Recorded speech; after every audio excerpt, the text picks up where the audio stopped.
You're here on the AM show, and we're talking about the KNUST matter. It's actually a continuation because earlier we spoke to a security analyst.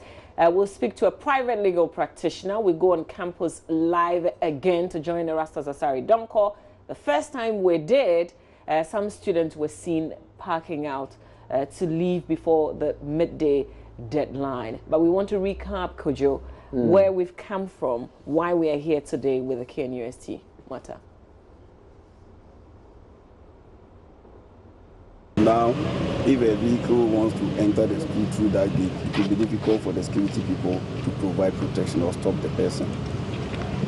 Having seen all these things, the Regional Security Council decided to meet with the Vice Chancellor and his team.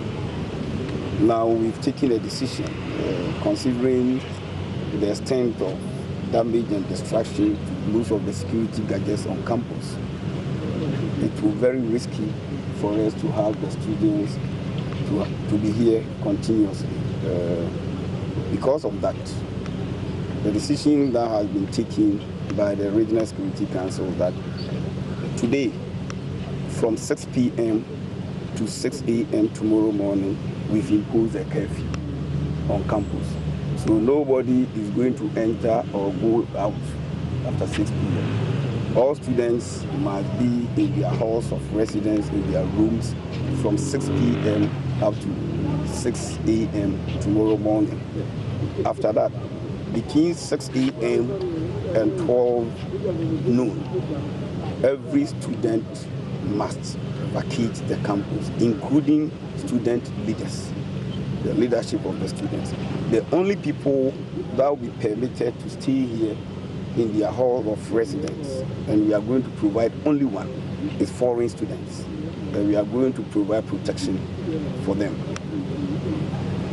Then tomorrow we will consult the National Security Council. We have discussions with them, and then with Ministry of Education. Then we will agree on a tentative date that the school will be reopened after most of the things that they destroyed have been put in shape. We need to ensure that some of the security gadgets that have been destroyed, we can replace them, or those that we can maintain, we maintain.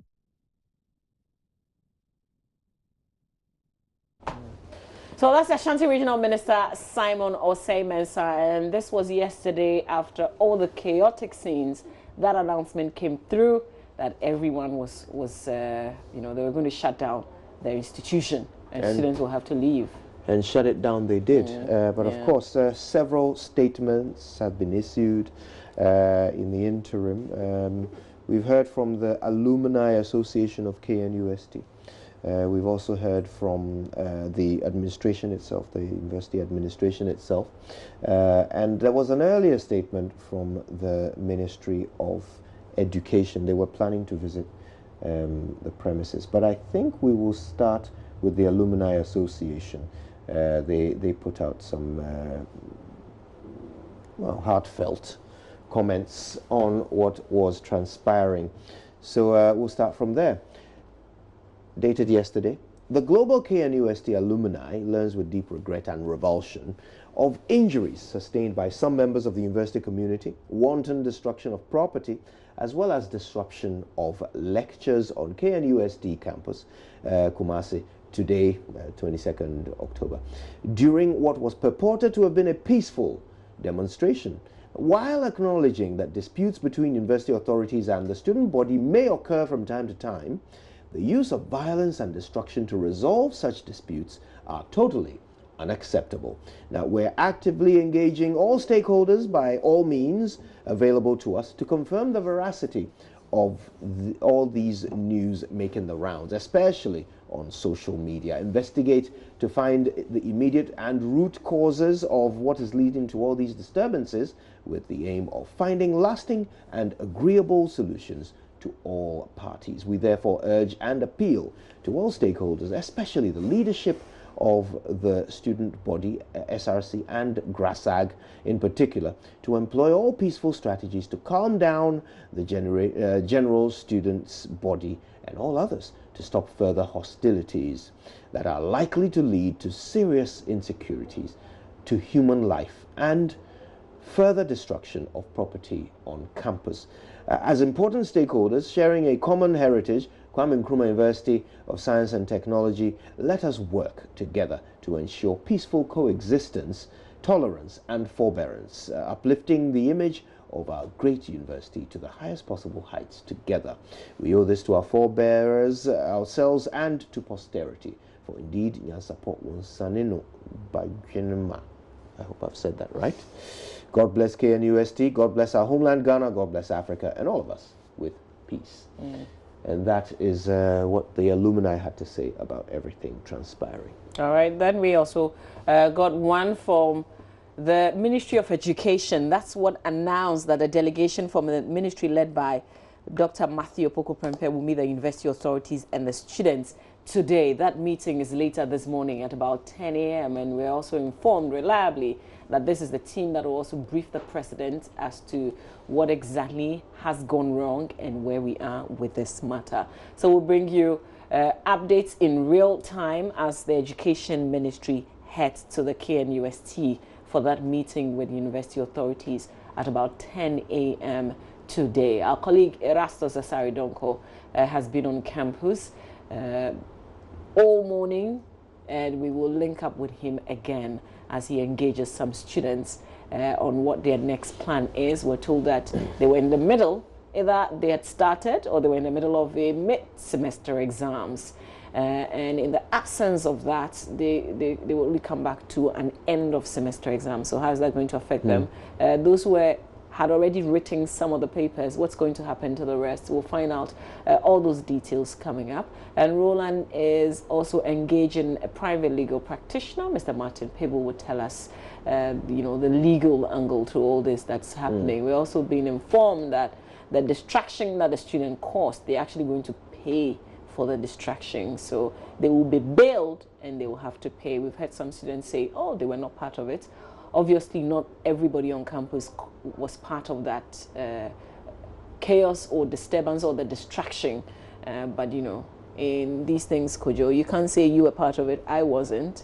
If they have to bail everybody for them to pay so that they can restore what has been Although if there was destroyed. any justice in the world, law-abiding students would not have to pay for the actions of those who broke the law.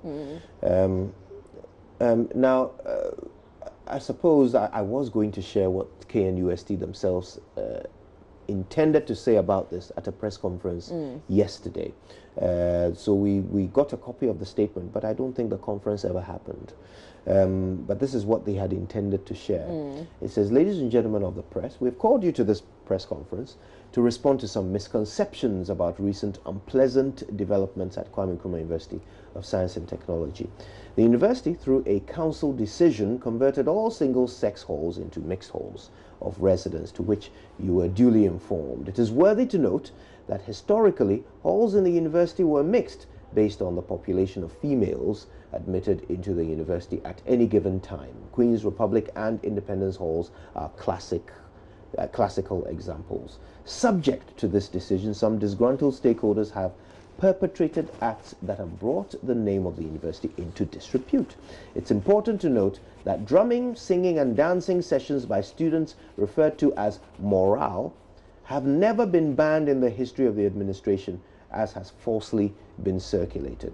On Friday, 12th of October, some students who identify themselves as affiliates who are non-residents and alumni of the University Hall organized an unauthorized morale session with threats of burning down the hall. This they did till around 12 midnight. However, on Saturday, the 13th of October 2018 at approximately 2:30 a.m., 5 rooms occupied by females at the East Wing were set on fire via petrol bombs thrown by unknown assailants. The fire service was immediately called in to contain the situation, after which the police commenced investigations which are still ongoing. Following the petrol bombing incident, security measures were reviewed at the University Hall, which included suspension of morale sessions.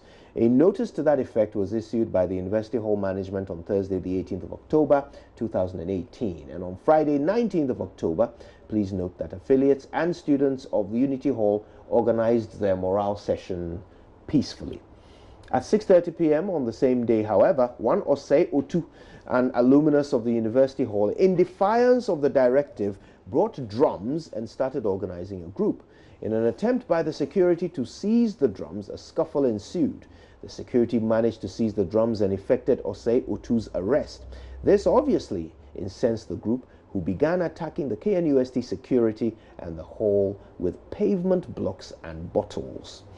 In the ensuing melee, 3 KNUST security personnel were severely injured. A student also got injured and was hospitalized and has since been discharged. The security managed to arrest 6 members of the group who were engaged in the violence. The 6 and Osei Otu were handed over to the police. The rampaging group moved to attack the security charge office and the barracks. The Vice Dean of Students and the University Hall President impressed on the students to withdraw but failed. Since the 14th of September 2018, all morale sessions which have been organized by the affiliates of the University Hall have been associated with threats of violence and antisocial conduct, such as preventing legitimate residents from entering or exiting the hall, stripping naked and open threats to KNUST security personnel. The SRC released a statement yesterday, Sunday 21st October, in this case 2 days ago, declaring their intention to boycott lectures and demonstrate on Monday 22nd. And here's the last page and a half of October 2018. The Dean of Students, to the contrary, sent messages to students to attend lectures, to which majority complied. This morning, that's yesterday morning, as widely reported, some students masked up to demonstrate. In the process, they vandalized the reception of the main administration block, offices of the Dean of Students, Finance Office, University Relations Office, and Security Services. They also vandalized about 30 vehicles belonging to staff of the university, burnt the Dean of Students' official car, and 14 motorbikes of the Security Services. They broke into offices, ransacked and took away personal and official items, including laptops, mobile phones, ladies' bags, and other items. Access-controlled gates at Bomso and security cameras were completely vandalized and destroyed. Ladies and gentlemen, it is worthy to note that all these attacks were highly unsolicited and unprovoked, contrary to the allegations by the student leadership. Information available to KNUST indicates clearly that some alumni of the University Hall have been the brains behind orchestrated and executed the acts of vandalism, as they came in several buses to participate in yesterday's activity. Finally, the university strongly condemns in no uncertain terms acts of vandalism leading to the destruction of both government and private property and destroying facilities obtained with the taxpayers' money. Intelligence reports indicate that the acts of vandalism will be sustained and escalate in the times ahead, and it is only prudent that steps are taken to protect lives and properties.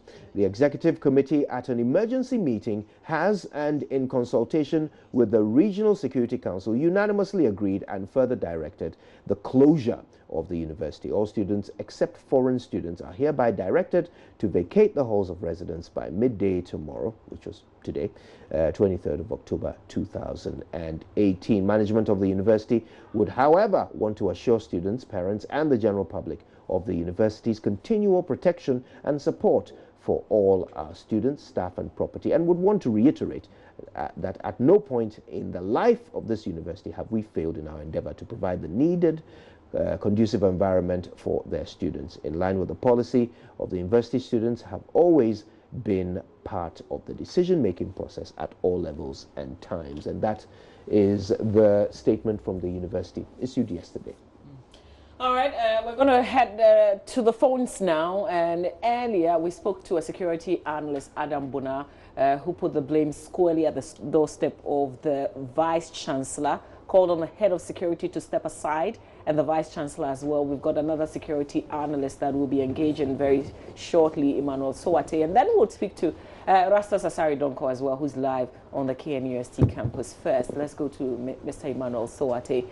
Good morning to you, sir. If you can hear me, thanks a lot for your time. Hello, sir. Hello, Mr. Sowate.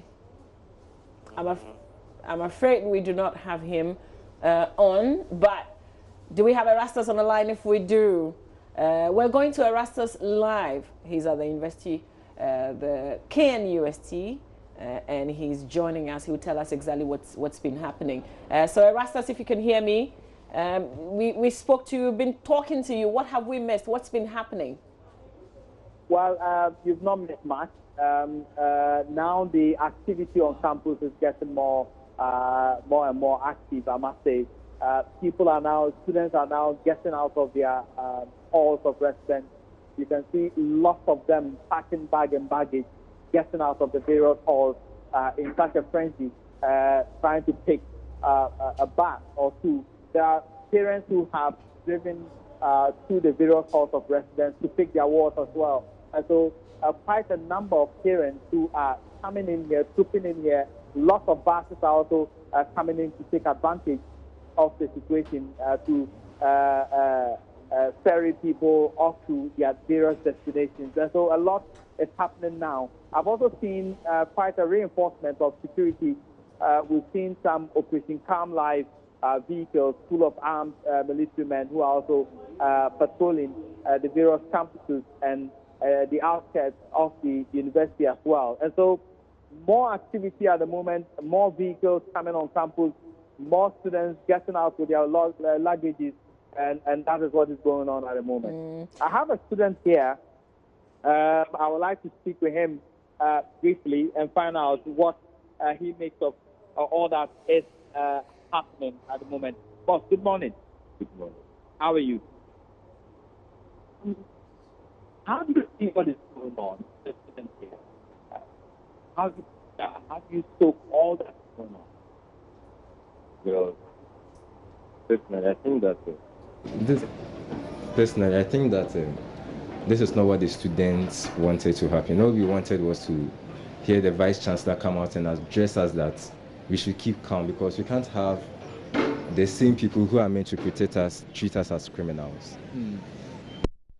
Were you victimized as well? You have a personal experience? No, but I put myself in the shoes of the victims, and then I would not like that to happen to me. Or did it happen to some of your friends that you might want to record? No, none that I know of. So you have been asked to go home when you are about to even do your MESEM and all that. How is that going to affect you academically? Well, I think we are going to lose a lot, because going home indefinitely, you're going to miss lectures indefinitely, and then probably after return, I think we're going to write MESEM, and it's going to affect our performance. Right, so security-wise, you think, what are your expectations? What do you expect to happen after you come back to school? What to happen? I expect an improvement. Because we can't come back and still be treated as criminals. We are students, not criminals. Were the local security treating you as criminals? When you say they were treating you as criminals, how do you mean? From what I saw, and then, well, if you suspect someone to perhaps have breached the law in any way, there are certain codes or standards you have to follow from the little knowledge I have about security. And then what did they? They went way overboard. Did they beat students? Sure, yeah. Yeah, they did. And that's what you want to change? Yes. Thank you very much. Kojo, there are also students who hold this view as well, just as he told you. There are students who still think that, yes, the destruction to property was not in a very good light, but then they still want things to change. When they come back, they still want certain things to change. They want the local security to treat as human beings. That's how they put it. And so quite a number of students who are leaving. The commercial transport operators are also cashing in. They've turned this place into some form of transport terminal, and you can see people shouting Accra, Accra, Tema. Buses are in here trying to cash in, trying to get students to board the vehicles to travel. So by noon, the security agencies are expecting that no student will be found on campus by then. Erastus, we know that the education minister will be in Kumasi to meet the university authorities. What more do we know? What else has the regional minister been saying? Well, the regional minister has made it emphatically clear that RESEC has met. They have decided that there should be a dusk to dawn curfew. It started yesterday. It went well according to the security operatives. It's supposed to continue from today. They are also, by midday, all students are out of campus. But also allowed the foreign students to stay on campus as well. And they are going to meet to that educational.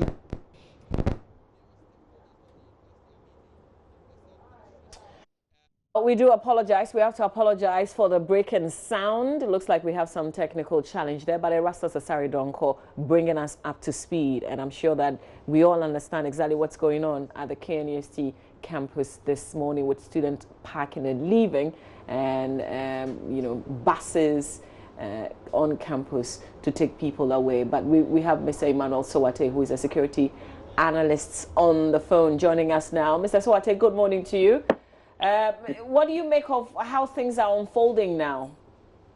I think that I see continuity and change. Continuity, even for example, the alluders that I was involved in Legon as a point of reference, and change in terms of how the state is responded. There are elements of change and continuity in state response as well.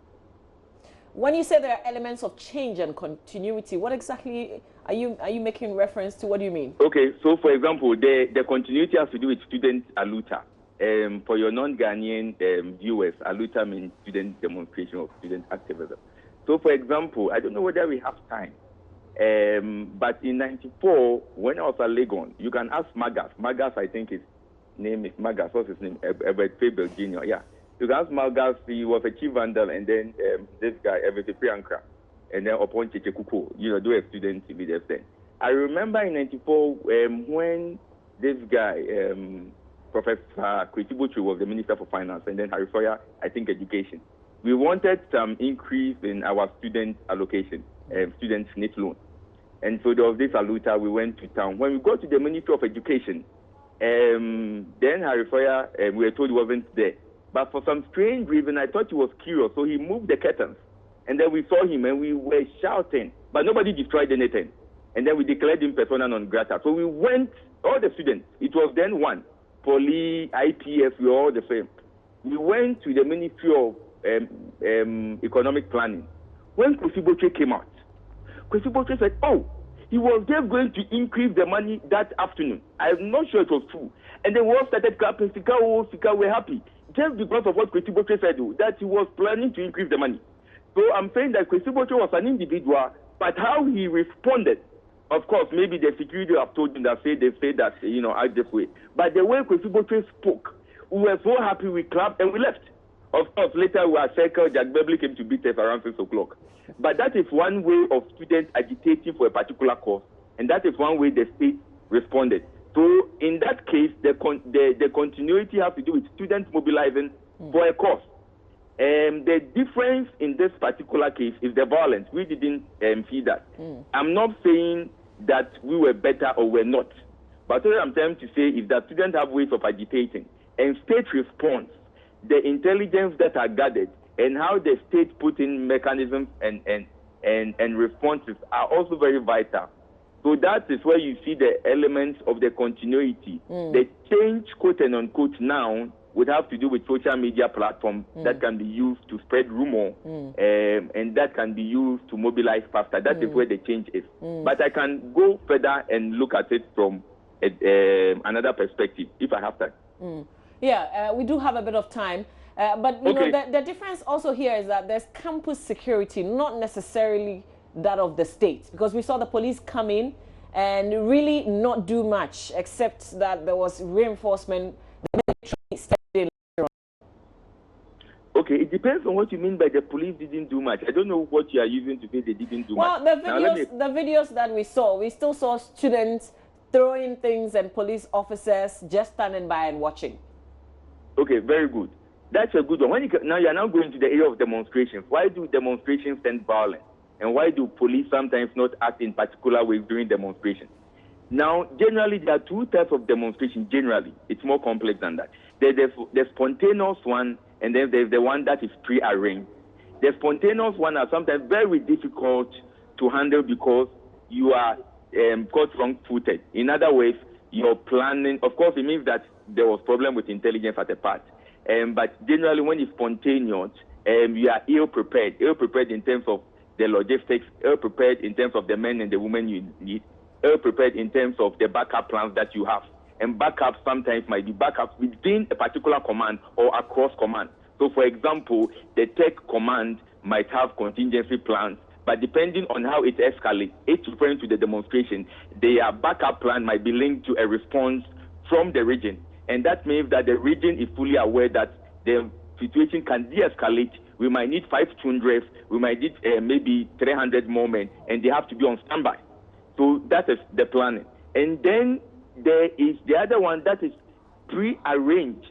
That one you agree that you go through a particular path at a particular time. You have an idea about the men and women who will be involved in the demonstration and the police. And then there is some conflict prevention or violent prevention mechanism embedded in the plan. How? Because you would have understood the agitations of the leaders, their anger. If you're a good commander, even the posture, the anger, the way they narrate their pain might tell you that although it's peaceful, it might degenerate. So there are these two types. But sometimes even a peaceful one can degenerate. In this time and age, how? There might be a rumor that those behind the rear guard or the vanguard had been assaulted and somebody had died. That information can be spread within seconds and it might degenerate. And so that is how you look at it. So the police might be taken off guard. And if you're on the ground and you look at the way the people are behaving, a good policeman, a good policewoman would, if you have your training well, will look at how the people situation is degenerating. Who are the leaders? Who are those who are the prime actors? And then at the appropriate time, you arrest them. So the fact that you don't arrest people on the ground doesn't mean that you can't arrest them later. So it depends. And sometimes you are right. It's incompetent. Yeah, but who would you blame for this chaos that we've seen? Okay, so I'll break it down. Now, I'm looking at the situation. It's more complex, but I've identified 5 actors. So I'll put the student as one, although, of course, it's not fair. The student body, yes, they are students, but there are some who were not on the side. Some who were there but might not have taken part in the violence and actually might be against the violence, and some who might be taking part in the violence, but I'll put them together as students, one. And then I look at the state here, I'm looking at 2 things. I'm looking at the national and then the regional security council. And then I look at the institution, the tech, I'm putting them together, their security and then their authority. Authority here referring to the vice chancellor and his people. Okay, let's come to the students. I need a little more information. What were the key concerns of the students? What channels did they address or seek that redress? What was the response that they got? That is one. If I get that, I'll be able to say that, okay, out of these 4 actors, 20% of the blame would go to X, 20 will go to Y, 40 will go to X, and then 10 will go to Z. Because it's very important that we understand the conditions and the context. What were the students' agitations? Are all right or some are bogus?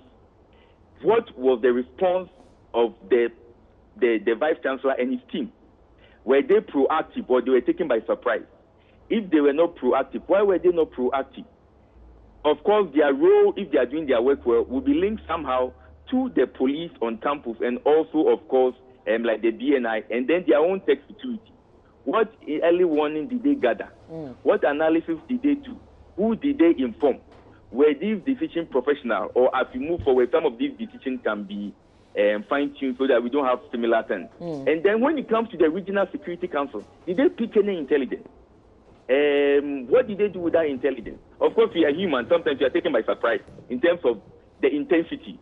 You have an idea, but in terms of the intensity, even in America, intelligence field. So you have that one.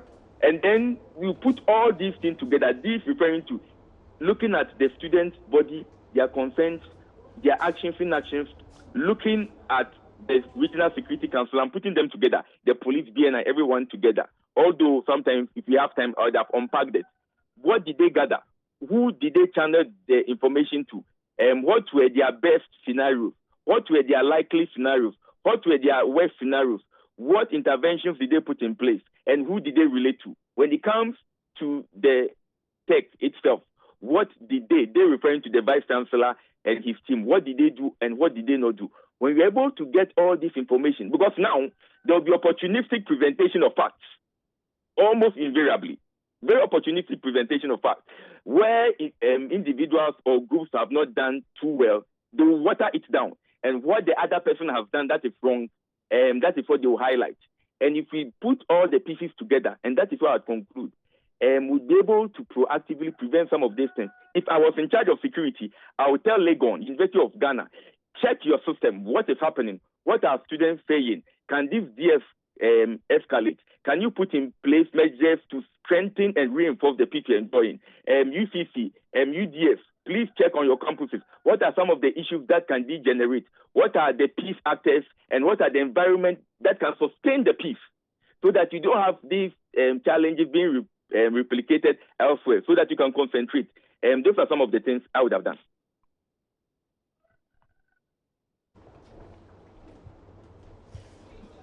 Hello, Mr. Soate. I'm asking who should be investigating this matter. We know the traditional thing, a committee will be set up, and then they'll be asked to investigate. Who should we be trusting to do a good job?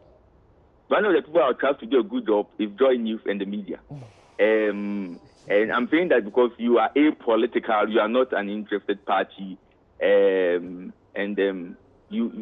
think that you can deal. You see, I said Joy because I always want to triangulate my information.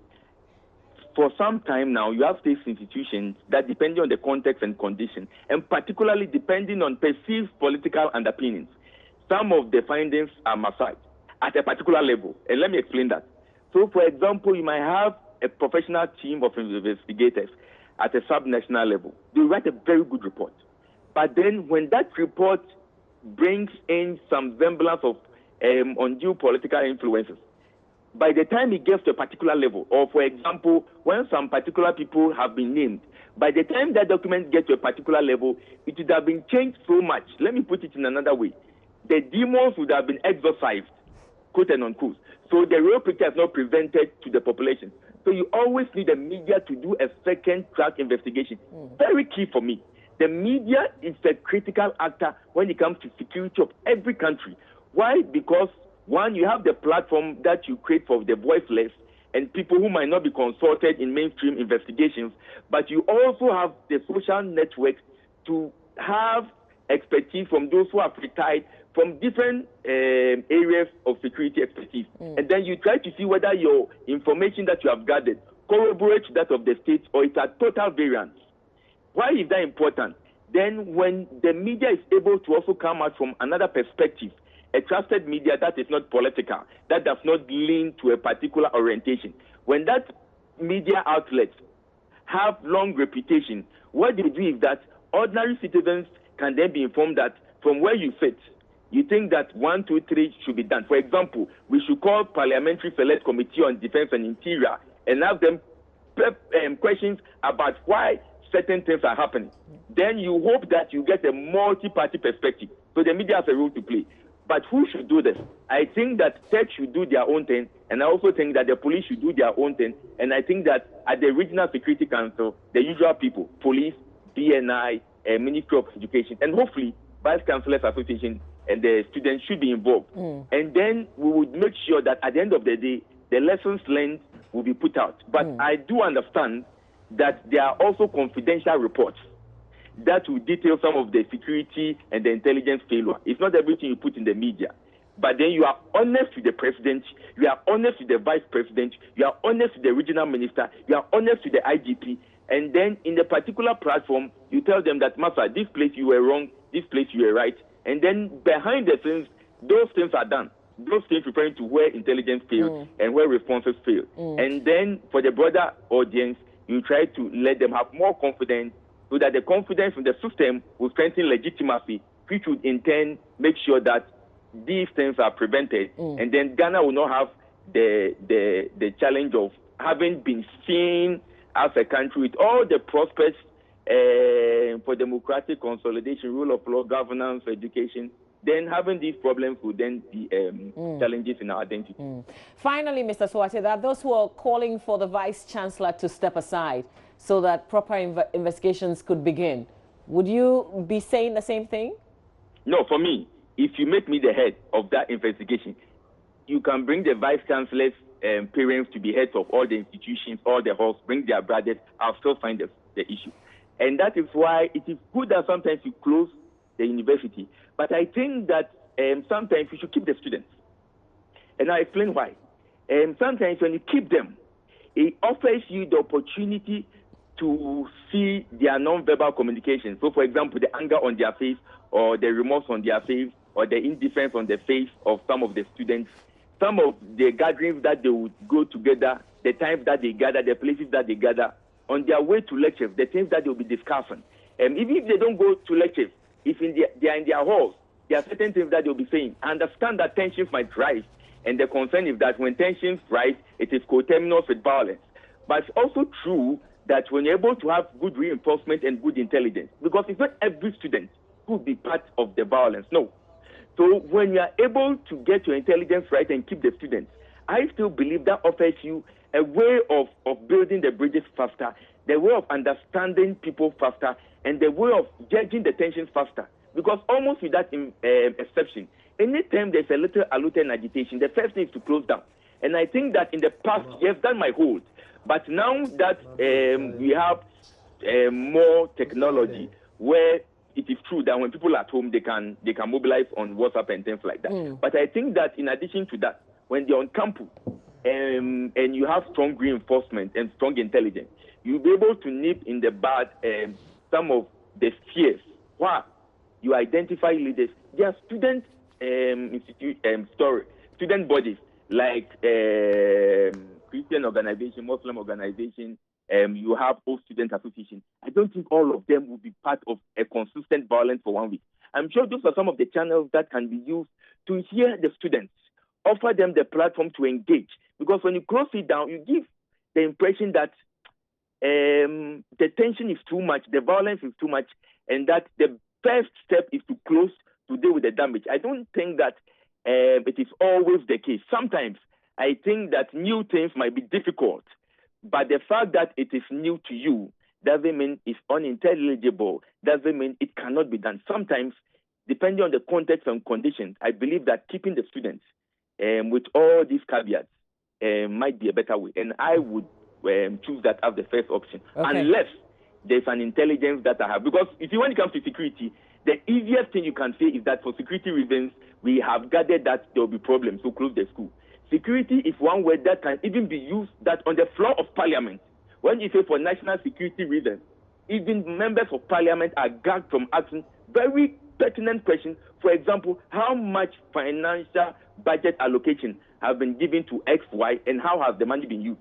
Just by the fact that it has been said that for national security reasons, this issue should not be discussed, puts a pin. And it denies us the opportunity as a country to have a more robust oversight from parliament and the information that will be put out for ordinary people, civil sector of society, and the media to ask very difficult questions. For example, these cars that were bought for the police, is it police designed cars or they are cars painted in police colors? They are two different things.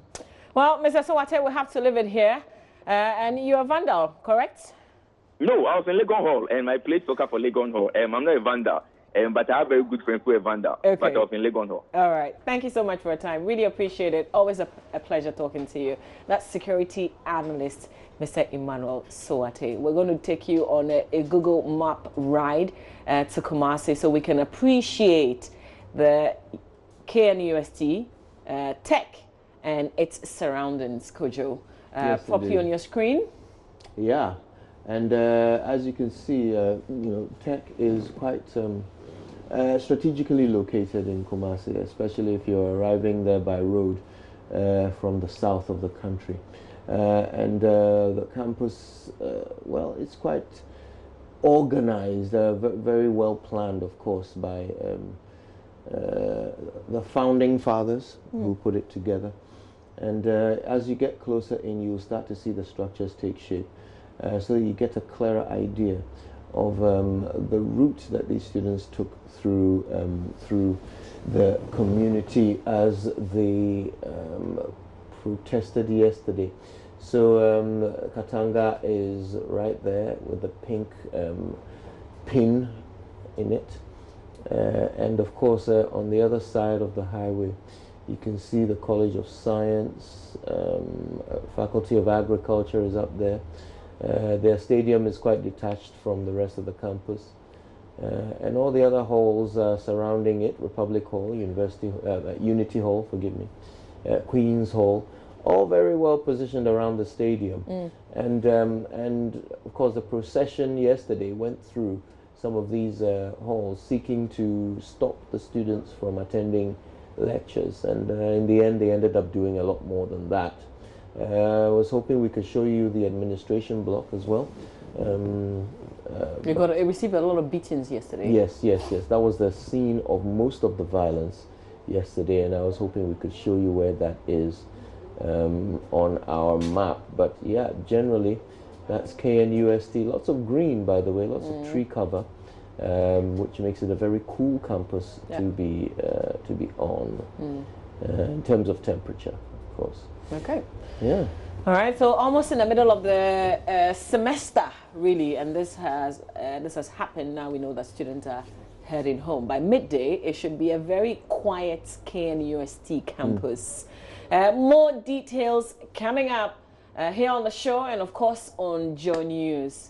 We'll bring you all the angles.